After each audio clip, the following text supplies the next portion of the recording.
오늘 이 밤에 오신 여러분들을 환영합니다. 또 오늘은 이 말씀이 참 뭐라 그럴까요? 참 우리에게 약간 정신을 차리게 하는 그런 말씀이라서 오늘 오신 분들은 정말 잘 오셨습니다. 그리고 우리가 어떠한 교회를 잘 세워나가야 되는가 함께 생각해보는 그런 시간을 가지겠습니다. 제가 어제 그 총회에서 하는 이단 이제 세미나에 다녀왔습니다. 근데 오늘 마침 말씀이 이것도 연결이 되어 있어서 제가 조금 더 이제 좀 풍성하게 나눌 수 있지 않을까 그런 생각도 해보게 됩니다. 베드로 후서에서는요, 베드로가 이제 하나님의 부르심을 앞두고 교회 공동체에게 편지를 쓰는데 1장에서는요 계속 강조하는 것이 하나님을 알아가야 된다. 하나님의 말씀을 부지런히 살펴야 된다. 함부로 해석하고 함부로 알아가면 2장에 나오는 이러한 사람들처럼 된다. 거짓 선지자, 거짓 교사들이 판을 쳐서 교회를 망가뜨리게 된다는 것을 경고하고 있습니다. 그래서 교회는요, 이것이 1세기의 문제가 아니라 지난 2000년 동안 계속해서 이 문제를 가지고 싸워 나가야 하는 그러한 입장에 있는 것이죠. 그래서 여러분, 우리가 신앙생활을 하지만 전투도 해야 돼요. 어떤 전투를 하냐면 이 세상의 죄악된 문화나 가치관과 싸워야 되는, 이 죄와 싸워야 되는 한 부분이 우리에게 있어요. 두 번째로는 우리가 나면서부터 이 육체를 가짐으로 말미암아 육체의 정욕이라는 것이 있습니다. 원죄를 가지고 태어나기 때문에 끊임없이 발생하는 우리의 죄를, 이 죄와의 싸움이 있지요. 정욕과의 싸움이 있고요. 그 다음에 교회적으로 보면 교회 안에서 연합을 깨트리는 그러한 요소들과 싸워서 또 신앙생활을 해내야 됩니다. 그래서 교회를 유지시켜 나가는 것이죠. 뿐만 아니라 교회를 분열시키고 또 이 진리를 왜곡하는 이단들에 대해서도 또 맞서서 싸워야 되는 그런 숙제가 교회 안에 있는 거예요. 그러니까 여러분, 우리가 편안하게 신앙생활 하겠다 이렇게 하면 이러한 싸움들이 눈에 안 보입니다. 그런데 성경을 우리가 배우고 읽으면서 이러한 전쟁이 우리 앞에 놓여져 있다는 것이 우리 눈에 들어오게 되는 것이죠. 그래서 우리가 예수님 믿을 때에 영원한 하나님 나라, 완성될 하나님 나라에서 누릴 복들을 이미 이 땅에서 맛보면서 살아가는 즐거움도 있지만 그 영원한 하나님 나라의 축복을 위하여 이 땅에 살아가는 이 길이 굉장히 쉽지 않은 둔탁한 길이라는 것도 알려주고, 그 가운데 이러한 싸움의 요소들, 전쟁의, 영적인 전쟁의 요소들이 있다는 것을 가르쳐주고 있습니다. 특별히 베드로 후서나 유다서는 이단들에 대해서 특별히 강조하면서 경계하고 있는 것입니다. 그래서 오늘날에도 마찬가지지요. 그러면 이들에 대한 묘사를 베드로 사도는, 하나님께서 베드로 사도를 통하여 어떻게 우리에게 교훈하는가 살펴보면, 그러나 이 사람들은 이라고 되어 있는데 앞에 나오는 1절부터 11절이 있죠. 그래서 거짓 선지자들, 거짓 선생들인데 특별히 이 소돔과 고모라에 있었던 그 악한 자들, 그리고 노아 홍수 이전에 있었던 무법한 세계, 그리고 타락한 천사들, 이러한 부류의 자들은 다 본래 잡혀 죽기 위해 난 이성 없는 짐승과 같다라는 것을 표현하고 있습니다. 그래서 여러분, 짐승들은 원래 이성을 가지거나 하나님과 인격적인 교류를 하거나 뭐 사람과 말을 하면서 감정을 나누는 그런 존재가 아니라, 사실 짐승들, 동물들은 그들의 위치가 정해져 있어요. 창조의 질서 아래에서 하나님이 만드신 이 생태계를 유지하는데 각자의 위치에 배치되어져서 본능이라고 표현하죠. 생태계 유지 본능에 의하여서 살아갑니다. 그들에게는 이성이 없죠. 그들이 종이를, 나무를 통해서 종이를 만들어낼 수 없죠. 쇳덩어리를 가지고 자동차를 만들어낼 수가 없습니다. 그들의 이 존재 목적은요, 생태계 유지예요. 우리는 다르죠. 우리는 하나님의 형상을 본받아서 이성을 가지고 지성과 감정과 의지라는 인격을 가진 그러한 존재로 만들어졌고, 그 하나님의 창조의 어떠한 그러한 모습도 닮아서 어떠한 것들을 보면 그것을 만들어내는 그러한 존재죠. 아주 존귀한 존재인데, 이단에 있는 자들이나 하나님을 대적하는 자들은 짐승과 같다라고 표현을 하고 있는 것입니다. 그러니까 그들을 따라갈 이유가 없지요. 인간은 짐승을 따라 사는 자들이 아닙니다. 짐승이 시키는 대로 사는 사람들이 아니에요. 인간은 인간이죠. 자, 그래서 그 알지 못하는 것을 비방합니다. 그러니까 이 거짓 교사들, 거짓 선생들이 하는 일이 뭐냐 하면 우리 기독교 전통적이고 정통적인 이 성경의 가르침, 이 믿음을 비난을 해요. 공격합니다. 그래서 여러분 이단들이 하는 게 뭐냐 하면요, 항상 기존 교회 비판이에요. 기존 교회 목사 비판하고 기존 교회를 비판하고 기존 교회의 문제를 들춰내면서 비방을 하죠. 그런데 여기에 그 내용이 나오죠. 그렇죠? 그 알지 못하는 것을 비방하죠. 모르니까 기존 교회의 참된 진리를 그들은 근본적으로 알지 못하기 때문에 비방을 하게 되는 것입니다.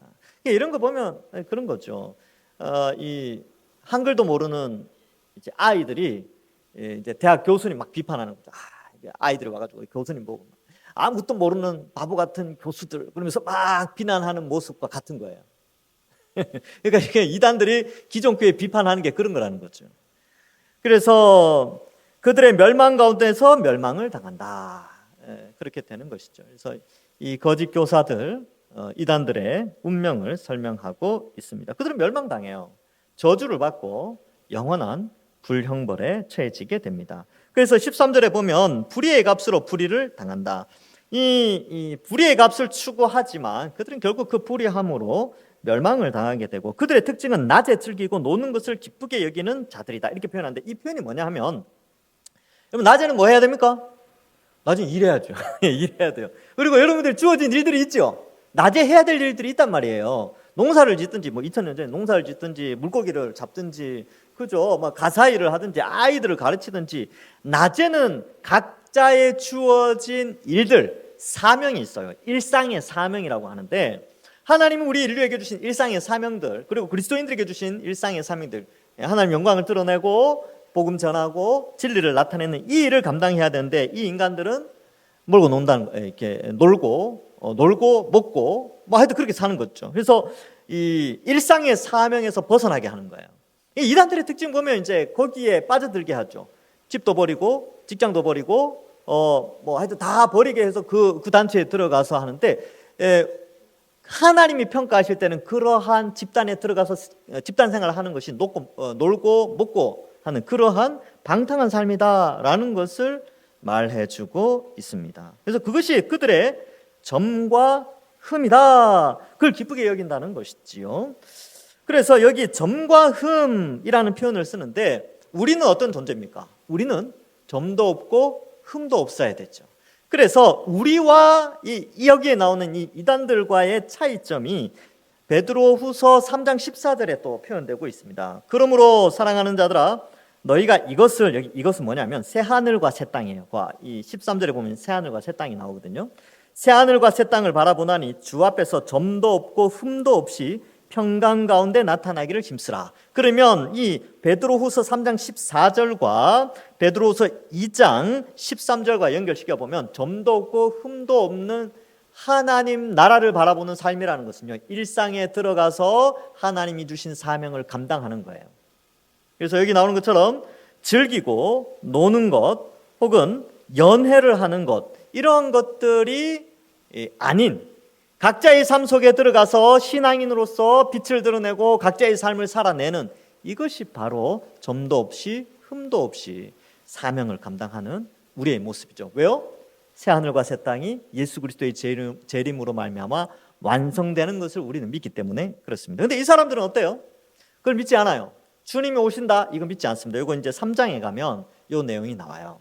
야, 주님이 오신다고? 야, 창조 때부터 지금까지 아무 일도 없었어, 이렇게 주장하면서 예수 그리스도의 재림을 부정하는 자들이 등장했다는 것이죠. 그러니까 어떻습니까? 미래에 대한 소망이 없는 자들의 모습은 현실에 가치를 부여해요. 그리고 현실에서 타락한 삶을 삽니다. 이러한 이단이 왜 생겨났냐 하면요, 당시 지중해 연안에 헬라 사상들이 많이 발전을 했는데, 첫 번째가 이 에피쿠로스 학파라는 게 있었어요. 이 에피쿠로스 학파가 왜 등장했냐면, 제가 이제 이단을 설명할 때 지난번에도 말씀드렸는데, 이단이라는 용어, 이 헬라어 용어가 타 종교를 끌어들인다는 뜻이에요. 타 종교. 근데 타 종교의 요소를 기독교와 결합해서 들어오는 것이 이단입니다. 그러면 여기에 표현된 이 타 종교에서 들어온 이단은 뭐냐면, 에피쿠로스라는 그 학파가 주장했던 철학 사상 플러스 기독교, 이렇게 해서 이단의 사상이 들어오게 되는 겁니다. 이 사람들은 뭐냐면 아주 현세적이거든요.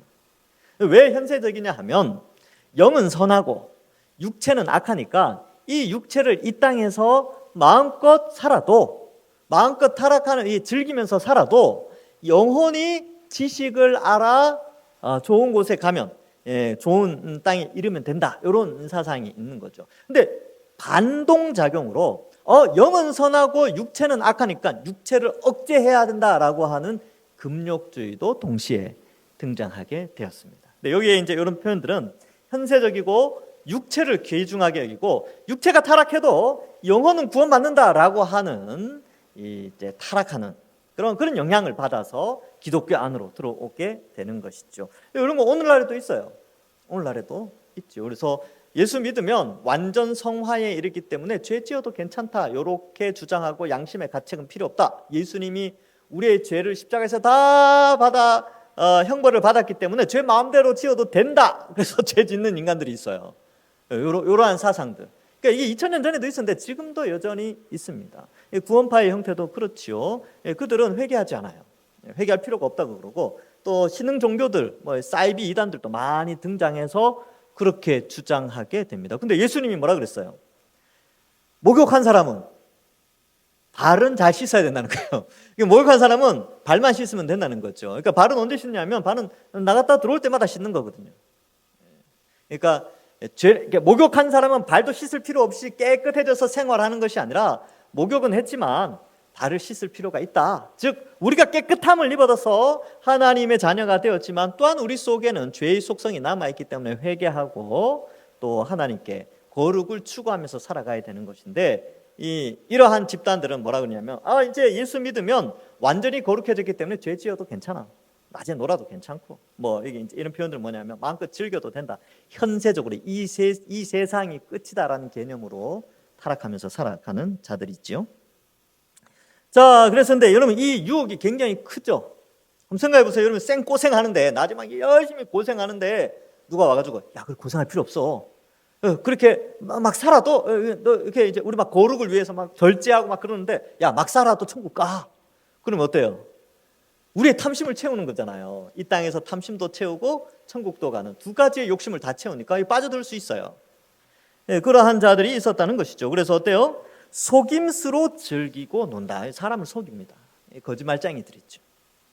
그래서 음심이 가득한 눈을 가지고 범죄하기를 그치지 아니하고, 그래서 이 인간들은 이 뭐랄까요? 이 음심, 이 간음, 이런 것들과 가득한 거죠. 이걸 그치지 않아요. 이게 가득한 눈으로 범죄하기를 그치지 않죠. 그리고 굳세지 못한 영혼들을 유혹하며 탐욕에 연단된 마음을 가진 자들, 이렇게 표현하는데, 여러분 탐욕이 연단되었다는 말은 탐욕을 훈련했다는 거예요. 끊임없이 탐욕을 추구하고 더 탐욕을 견고히 하기 위해서 탐욕을 훈련시키고 가까이 하고 즐기면서 애쓰고 막 그랬다는 것이죠. 탐욕을 추구하는. 그래서 아주 타락한 그런 존재들인데, 소돔과 고모라, 노아 홍수 전에 세상이 그러했다. 그런데 그러한 양상이 이단들에게서 나타나고 있다라는 것을 말해주고 있습니다. 그러면 누가 이단에 넘어가느냐? 14절에 보면 나오죠. 굳세지 못한 영혼들, 이렇게 되어져 있습니다. 그래서 이단들의 유혹은 워낙 강력하기 때문에 굳세지 못한 영혼들은 넘어간다는 거죠. 유혹당해서, 미혹을 당해서 끌려간다는 것입니다. 그래서 어제 제가 이제 세미나 들을 때 그 이야기 하더라고요. 누가 이단에 잘 빠지는가? 누가? 이제 신천지가 교회에 들어오잖아요. 신천지가 아무나 안 데리고 갑니다. 들어와서 사람들을 등급을 매겨요.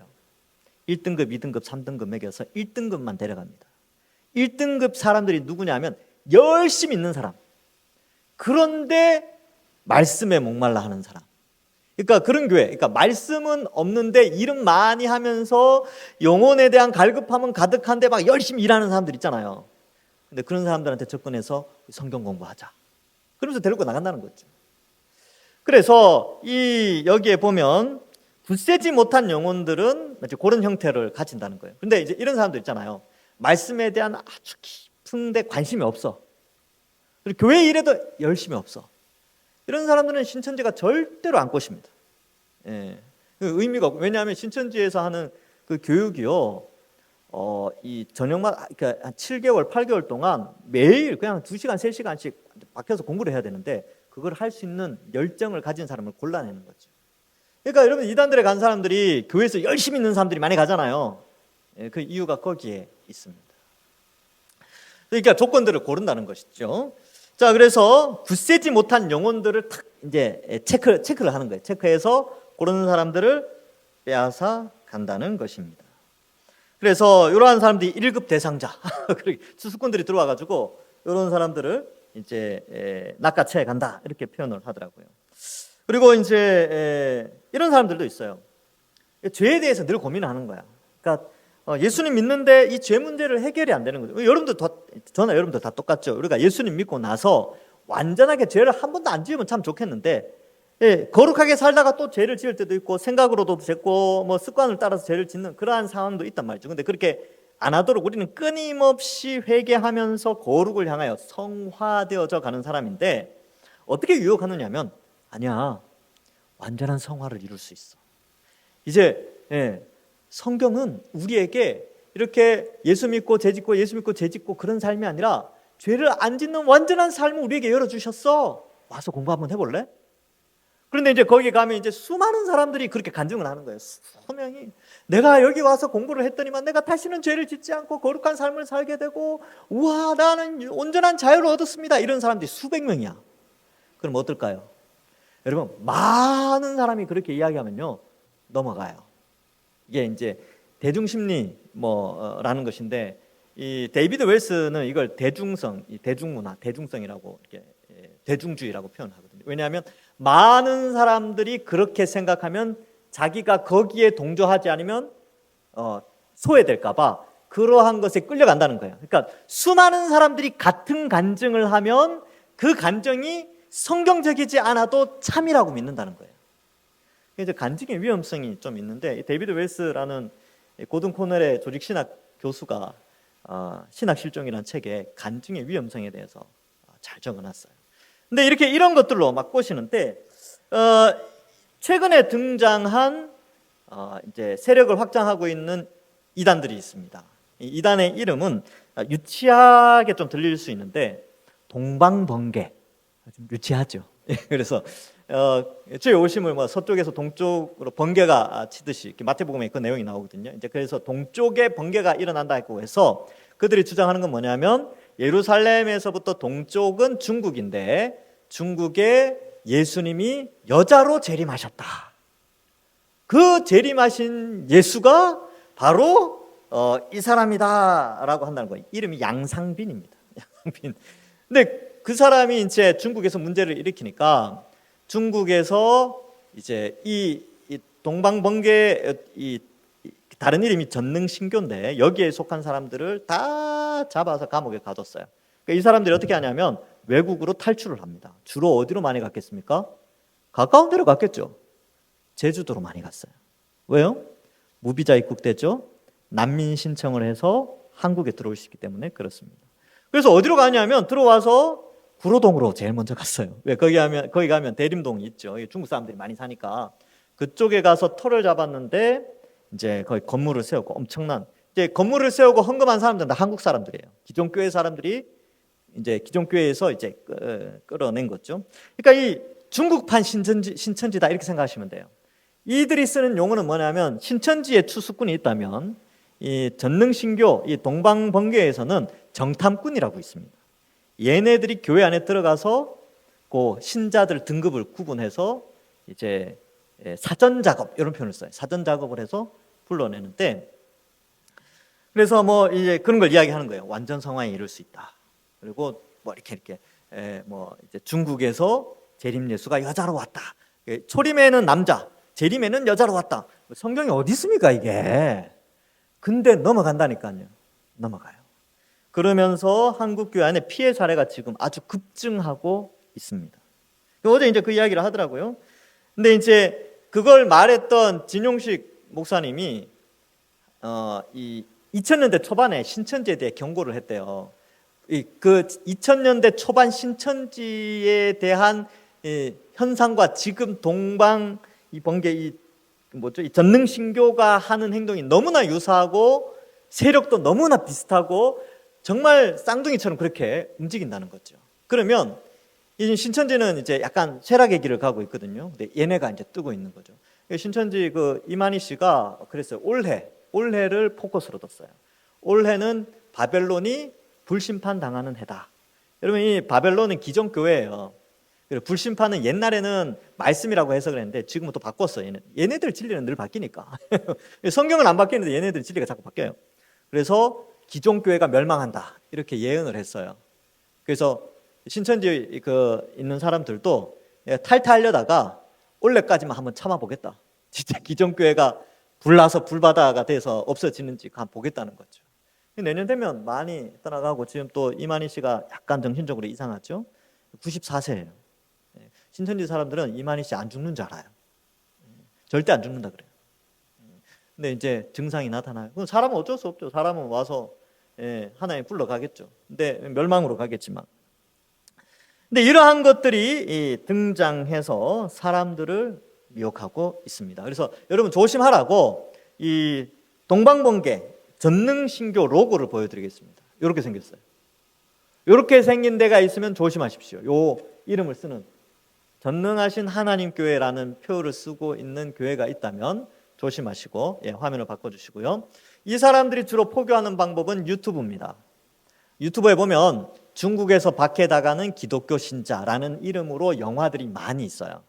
근데 거기 나오는 기독교 신자는 우리가 생각하는 전통적인 기독교 신자가 아니라 여기 나오는 전능하신 하나님 교회라고 하는 이단 집단의 박해예요. 그러니까 속으면 안 되고 인터넷 들어가서 중국 기독교인들이 박해당한다는 영상은 거의 다 이쪽에서 만들어졌다고 생각하시면 됩니다. 거의 대부분입니다. 조심하셔야죠. 그리고 유튜브를 통해서 엄청나게 포교 활동을 확대한 그러한 집단들입니다. 그래서 여기서 한번 이제 제가 말씀드리는 것은 여러분 교회 밖의 성경 공부 절대로 가시면 안 되고요. 몰래 하자고 하면 저한테 신고하십시오. 몰래 하는 거 절대 안 됩니다. 그리고 목사님한테 절대로 이야기하지 마. 이런 거 이야기하는 사람들 다 이단이라고 생각하시면 돼요. 그리고 대학생들도 좀 위험한 것이 요즘은 얘네들이요, 이단들이 다 그런 거 해요. 요즘 젊은 사람들 MBTI 유행하잖아요. 학교에서 MBTI 하러 MBTI 검사 시켜주겠다고 와가지고 검사 시키고 마지막에 그들이 하는 게 뭐냐 하면 전화번호 받는 거예요.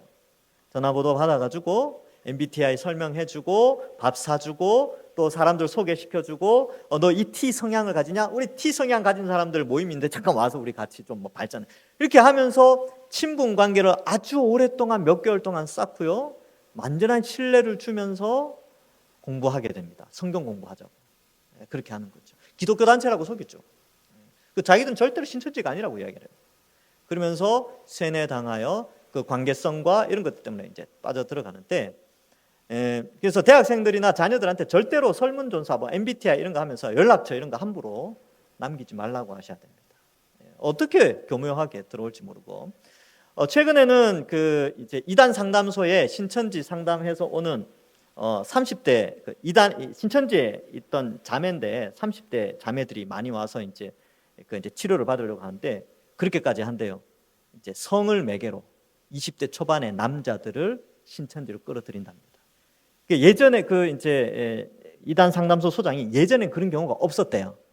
근데 올해를 정점으로 생각하기 때문에 그렇게까지 간다는 거죠. 여러분 성경에 나오는 이 거의 다 나타나고 있어요. 음욕, 그러죠.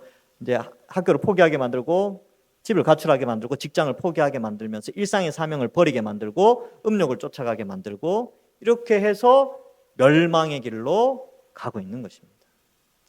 조심해야죠. 그래서 대안은 뭐냐? 결국 교회 안에서 영적 갈급함이 없도록 목회자가 말씀 연구 잘하고 교리 교육하고 진리의 말씀을 잘 선포해야죠. 그리고 여러분들이 영적 갈급함을 다른 데서 찾는 것이 아니라 교회 공동체 안에서 찾을 수 있도록 그렇게 해야 됩니다. 교회 안에서 이게 이제 통계에 의하면 36%가 교회에 오지만 외로움을 느낀대요. 왜냐하면 그 36%는 어느 기관에 들어가거나 함께 활동하지 않는 사람들이라고 합니다. 그런 사람들인데 그런 사람들도 타겟이 될 수 있다라고 표현을 합니다. 교회는 더욱더 교회의 본질, 말씀을 배우고 서로 이 교회 안에 있으면 한 가족과 한 몸이라는 이 지체 의식을 가지고 있으면 절대로 이단이 판을 칠 수가 없죠. 그래서 교회의 빈틈을 노리고 있는데 이런 것들을 경계해야 합니다. 15절, 16절에 보면 이 돈과 관련된, 앞에는 이제 음욕과 관련됐죠. 뒤에는 이제 돈과 관련된, 돈과 음욕이 같이 관련된 내용인데, 여기 보면 뭐 그렇게 되죠. 바른 길을 떠난 미혹되어 보올의 아들 발람의 길을 따른다 이렇게 되어져 있습니다. 이 발람이 누구냐 하면 거짓 선지자인데, 모압 왕 발락이 이스라엘을 두려워해서 이스라엘을 저주하기 위하여 발람이라는 선지자를 데리고 오기를 원해요. 그래서 이스라엘을 저주하도록 하는데 많은 돈을 줬어요. 그래서 이제 그 많은 돈을 가지고 이제 가면 안 되는데 하면서 가거든요. 그러니까 이제 나귀가 이제 말을 하죠. 여기 내용이 나옵니다. 그래서 16절에 자기의 불법으로 말미암아 책망을 받되 말하지 못하는 나귀가 사람의 소리로 말하여 이 선지자의 미친 행동을 저지하였죠. 그러나 이 발람으로 말미암아 발락이 모압 왕이 꾀를 내어서 바알 부올 사건, 고스비 사건이라고 하는데 24,000명이 죽는 엄청난 사건이 이 발람을 통해서 시작됩니다. 이 내용이 계시록 2장 14절에는 이 사건을 이렇게 기록하고 있습니다. 그러나 내게 두어 가지 책망할 것이 있으니 거기 네게 발람의 교훈을 지키는 자들이 있도다. 발람이 발락을 가르쳐 이스라엘 앞에 올무를 놓아 우상의 제물을 먹게 하였고 또 행음하게 하였느니라. 발람은 돈을 받았어요. 엄청난 거금을. 왜냐하면 모압이라는 나라에서 주는 돈이니까 얼마나 큰 금액이었겠습니까? 그러니까 그 돈에 눈이 뒤집혀져 가지고 이제 모략을 내서 이스라엘을 괴롭히는 걸 하는데 이 바알 부올 사건 있죠. 그리고 거기서 행음하게 됩니다. 자, 그래서 이러한 거짓 선생들의 특징은 음욕을 쫓아가고 돈을 쫓아가는데 이것이 바로 죄악의 탐욕을 쫓아가는 것이죠. 그래서 대부분의 이단들이 다 그래요. 다. 그지 아까 동방번개 전능신교 있잖아요. 거기에 교주가 둘인데 미국에 가 있어요. 그런데 혹자의 설명에 의하면 한국에 들어왔다는 설도 있습니다. 왜냐하면 한국이 이제 워낙 한국 땅이 종교의 자유가 있고 그러니까 이제 다른 나라에서는 그러한 사이비 단체가 있으면 이 법이 아주 엄해서 있지 못하는데 우리나라는 이 법이 아주 느슨해요. 그리고 이렇게 난민법 이런 것 때문에 잘 받아들이니까 이런 것들이 막 이제 활개를 치는 것이죠. 그래서 17절 이하에 보면 이들에 대한 비유가 나오는데 이 사람들은 물 없는 샘이다. 가짜라는 것이죠. 멀리서 보면 샘처럼 보이는데 우와 목이 말라서 가지만 결국 그 샘에 빠져 물도 못 마시고 죽게 되는 그러한 가짜다. 광풍에 밀려가는 안개죠. 안개. 뭔가 비가 올 것 같았는데 구름처럼 뿌옇지만 이제 비가 오겠구나 땅을 적시겠구나 하지만 바람 불면 사라지는 안개와 같다. 그리고 캄캄한 어둠이 예비된 자들, 심판이 예비된 자들입니다. 그들의 허탈한 자랑의 말을 토하며 그릇되게 행하는 사람에게 겨우 피한 자들을 음란으로서 육체의 정욕 중에 유혹합니다. 그래서 이들의 유혹 가운데 이것이 있어요. 그래서 그 이단들 보면 이런 문제를 가지고 있는 데가 굉장히 많습니다. 문선명, 그 정명서 또 하여튼 그런 이단들 교주들 우리나라뿐만 아니라 다른 나라 이단들도 다 이런 여자 문제, 그 다음에 돈 문제에 굉장히 많이 걸려 있어요. 왜냐하면 이 성경이 그렇게 돼 있으니까. 육체의 정욕 중에 유혹하게 됐죠. 그들에게 자유를 준다 하여도 자신들은 멸망의 종들이니 누구든지 진자는 이긴 자의 종이 됨이라. 그래서 멸망이 그들을 지배하고 있다는 것입니다. 그러니까 조심해야 돼요. 그리고 혹시나 신천지든 이 전능신교든 얘네들이 밀교로 들어오거든요. 그러니까 교회 안으로 얘네들 두 집단의 특징은 쌍둥이라 그랬잖아요. 교회 안에 몰래 들어와서 빼내갑니다. 혹시 교회 외에서 우리 동산교회 외에서 공부하자 이러면 바로바로 신고해 주시기 바랍니다. 우리가 같이 지켜야 돼요. 우리는 한 가족인데 우리 가족을 지켜야 될 거 아닙니까? 자, 20절부터 22절까지는 이제 이러한 자들의 어떤 비참한 그리고 어리석음 이것을 경계하면서 이단의 교주들에 대해서는 멸망이 있지만 혹 그들을 따르는 자들에 대해서는 경계심을 따르려고 하거나 따를 수 있는 교인들에게는 경계함을 줍니다. 20절에 만일 그들이 우리 주 대신 구주 예수 그리스도를 알므로 세상의 더러움을 피한 후에 다시 그 중에 얽매이고 지면 그 나중 형편이 처음보다 더 심하니라. 왜냐하면 얘네들이 원래는 교회 공동체 안에 있다가 나간 자들이거든요. 대부분의 이단의 교주들이 다 기존 교회 출신들이에요. 근데 거기에 있다가 올바른 믿음이 아닌 자신의 정욕과 죄악을 따라 나가서 교주가 된 것이죠. 근데 그것이 불신자일 때보다 더 처참한 심판을 받게 된다라는 그런 표현으로 그 나중 형편이 처음보다 더 심하다라고 표현합니다. 21절에 보면 의의 도를 안 후에 받은 거룩한 명령을 저버리는 것보다 알지 못하는 것이 도리어 그들에게 나으니라. 이단의 교주들이 그렇다는 거죠. 그리고 이단을 쫓아가는 자들도 그렇다는 것을 말합니다. 참된 속담에 이르기를 개가 그 토하였던 것에 돌아가고, 이게 뭐냐면 토한 걸 다시 먹는 거예요. 개가 똥 싼 거 먹는 거 보신 적 있습니까? 옆에서 보면 역겨워요. 근데 이단들이 그렇다는 것이죠. 그리고 돼지를 깨끗이 씻겨놨는데 다시 가서 구덩이에서 뒹구는. 그러니까 더 안 좋죠. 더. 그래서 이단을 경계해야 됩니다. 그래서 우리 자녀들 또 우리 성도들 잘 보호할 수 있도록. 그럼 우리는 어떻게 해야 됩니까? 이 베드로 사도가 왜 이것을 이야기할까요? 바로 이러한 것은 1세기뿐만 아니라 2세기, 3세기, 4세기 계속 어느 시대에나 주님이 오실 때까지 이들의 존재는 항상 있습니다. 교회는 1장에서처럼 그리스도를 아는 일에 게으르지 않고 열심을 내야 됩니다. 그리고 공부하셔야 돼요. 한순간에 넘어갑니다. 굳세지 못한 영혼들은 쉽게 빠져들게 되는 것이죠. 그리고 이단의 미혹이 있는 자들은 어쨌든 교주가 아닌 그들을 좀 연약해서 따라갔던 자들은 여러분 얼마든지 다시 돌아온 경우도 많이 있습니다. 이단 상담소 이런 데를 통하여서 이 가치관 교육을 다시 받고 성경적 가치관으로 해서 돌아오는 경우도 많이 있어요. 그리고 우리가 알다시피 이 교회 공동체는요 한 몸이에요. 그러니까 우리 안에 들어온 사람들은요 우리의 몸이다 생각하고 보호해야 될 필요가 있습니다. 그래서 함께 이 일을 위하여 수고하는 것이지요. 그래서 갈급함이 있으면 여러분 말씀 읽고 설교를 통하여서 성경 공부를 통하여 그리고 저에게 물으셔서 그런 영혼의 말씀에 대한 갈급함들을 해결하시고 또 이단들이 잘 쓰는 방법이 성경에서 가르쳐주지 않는 다른 이상한 것들을 가지고 와서 호기심을 자극합니다. 그런 것에 넘어가지 말고 그러한 것들을 이야기할 때 항상 저한테 질문을 하셔야 됩니다. 그래서 대표적인 게 이제 창세기에 나오는 거 보면 가인이 그런 말을 하죠. 아벨 죽이고 나서 하나님이 이제 그렇게 이야기하니까 아니 사람들이 저 죽이면 어떡합니까? 하면서 봐라 아담과 하와가 만들기 전에 사람이 있었다. 이러면 신기하죠 이런 말 하면. 그거 궁금해서 가서 빠진다니까요. 제가 창세기 이야기할 때 하겠습니다. 왜냐하면 창세기는 부분만 기록하지 전부를 기록하지 않거든요.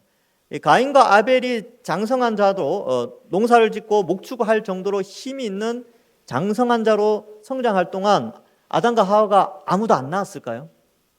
많이 낳았겠죠. 근데 굳이 구속의 역사 속에 그 인물들을 다 기록할 필요는 없었어요. 그러니까 이미 아담과 하와를 통하여 자연적으로 출생한 사람들이 있지만 성경은 가인과 아벨 중심으로 기록을 하기 때문에 가인이 다른 사람이라는 표현을 쓰는 거예요. 그러니까 그거를 막 이렇게 해서 막 이상하게 막 신기하게 그들이 하는 말이 그거죠. 교회에서 가르쳐 주지 않는 것을 가르쳐 준다. 그러니까 이단이지. 2000년 동안 가르치지 않은 걸 가르친다고요? 그러니까 이단인 거예요. 그래서 그런 세력들을 조심하고 우리가 경계하고 무엇보다도 정통한 하나님의 말씀 그 교리들을 제대로 배워서 여러분 우리가 우리 교회를 지켜나가야 됩니다. 이 세상의 죄악들도 참 공격해요. 아까 이제 영적 전쟁의 양상들이 많다 그랬죠. 그 가운데 우리가 우리 교회를 지켜나가고 또 말씀에 근거하여서 어디 가서 성경 배우려고 하지 말고 저한테 배우십시오. 그리고 교회 안에서 배우십시오. 그리하여 진리를 수호하고 영혼을 구원하고 또 평안하여 든든히 서가고 부흥하는 교회 우리 동산교회 되기를 주님의 이름으로 간절히 축원합니다. 기도하겠습니다. 하나님 아버지 감사합니다. 1세기 사도들이 살아있던 시대에도 이단들이 존재했었는데 지금도 수많은 이단들이 교회의 영혼들, 연약해진 영혼들을 멸망으로 끌고 가고자 유혹하고 있습니다. 이러한 때에 하나님 교회가 더욱더 진리 위에 바로 서게 하시고 또 특별히 말씀을 가르치는 우리 목회자들이 더욱더 정신을 차리고 말씀을 부지런히 연구하고 익혀서 진리를 잘 전달할 수 있도록 하시고 또한 교회 안에 참된 진리가 잘 가르쳐지고 또 배우는 자들이 또 말씀을 듣는 자들의 그 영적 갈급함을 하나님께서 말씀을 통하여 다 해소시켜 주셔서 정말 우리 동산교회 안에서 신앙생활 하는 것이 너무나 감사하고 기쁘고 즐거운 일임을 깨달을 수 있도록 우리 동산교회 위에 은혜를 부어 주시옵소서. 이 마지막 때에 이 영적인 전투에 우리가 놓여져 있는데 더욱더 하나님 앞에 믿음 생활 잘하는 우리들 되게 하여 주옵소서. 감사드리오며 예수님의 이름으로 기도하옵나이다. 아멘.